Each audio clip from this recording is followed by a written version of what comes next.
सबसे बड़ा दंगल, जी हां, 1.5 घंटे से भी कम वक्त रह गया है और वोटों की गिनती शुरू होगी 4 राज्यों में। इस तरह से दिखेगी आपको अपनी स्क्रीन पर, जिस तरह से अभी आप स्क्रीन देख रहे हैं।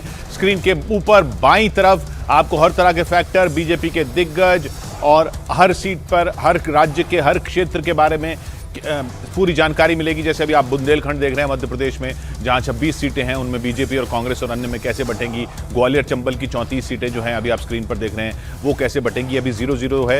ये 8 बजे से गिनती जब शुरू होगी, पहले पोस्टल बैलेट की और उसके 20-25 मिनट बाद ईवीएम की, तो ये आंकड़े तेजी से आगे बढ़ना शुरू होंगे।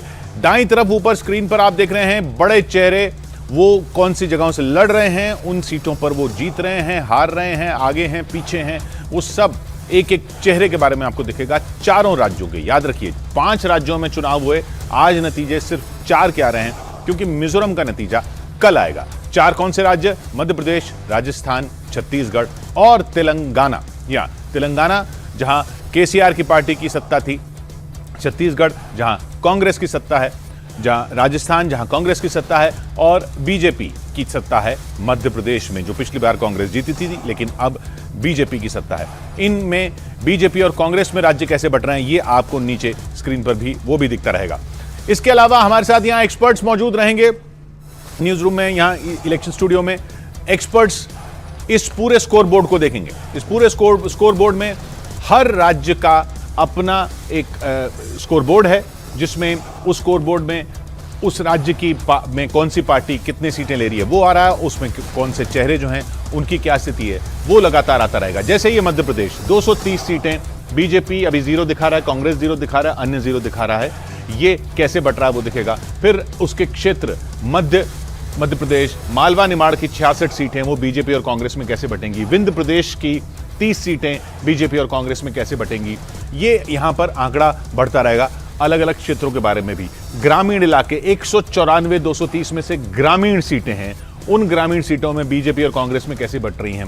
36 सीटें शहरी सीटें हैं, 47 सीटें आदिवासी फैक्टर वाली सीटें हैं। ये सब आपको साफ दिखेगा। फिर मध्य प्रदेश के जो बड़े चेहरे हैं, जैसे ओम प्रकाश सकलेजा कैबिनेट मंत्री जो हैं, जावद से मध्य प्रदेश से चुनाव लड़ रहे हैं बीजेपी के। नरेंद्र सिंह तोमर केंद्रीय मंत्री हैं, दिमनी से इस बार चुनाव मैदान में उतारे गए हैं, उनकी क्या स्थिति रहेगी। अरविंद भदौरिया कैबिनेट मंत्री हैं बीजेपी के, अटेर मध्य प्रदेश से वो चुनाव लड़ रहे हैं। इसके बाद फिर इसी तरीके से छत्तीसगढ़, जहां बीजेपी, कांग्रेस और अन्य में कैसे बट रहा है, और यहां पर आदिवासी 33 सीटें हैं, उनमें क्या हो रहा है।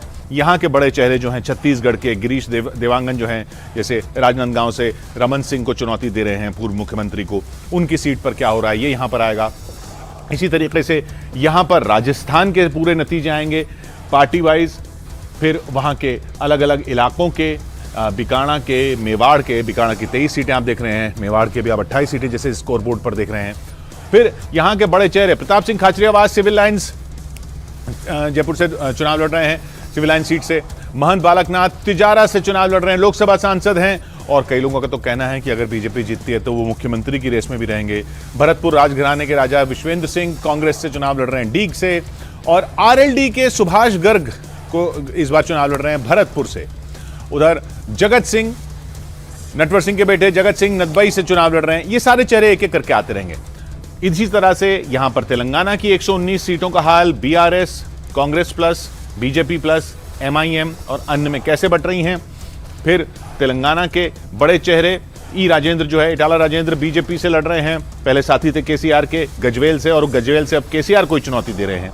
केसीआर जो मुख्यमंत्री हैं वो गजवेल से चुनाव लड़ रहे हैं, और कामारेड्डी से चुनाव लड़ रहे हैं। 2 सीटों से केसीआर चुनाव लड़ रहे हैं। इसी तरह से तेलंगाना के अलग अलग इलाके, ग्रामीण इलाके 75 सीटें हैं 119 में, वो कैसे बट रही हैं। ये सारा स्कोर यहां आता रहेगा। शहरी इलाके 44 सीटें हैं, वो कैसे बढ़ रही हैं, ये स्कोर यहां पर आता रहेगा। और इसके हिसाब से, इसी आधार पर यहां पर एक्सपर्ट्स रहेंगे जो विश्लेषण करते रहेंगे। इसके अलावा जिलेवार नतीजे भी यहां पर पूरे एक के बाद एक आपको यहां पर स्कोर बोर्ड पर दिखते रहेंगे।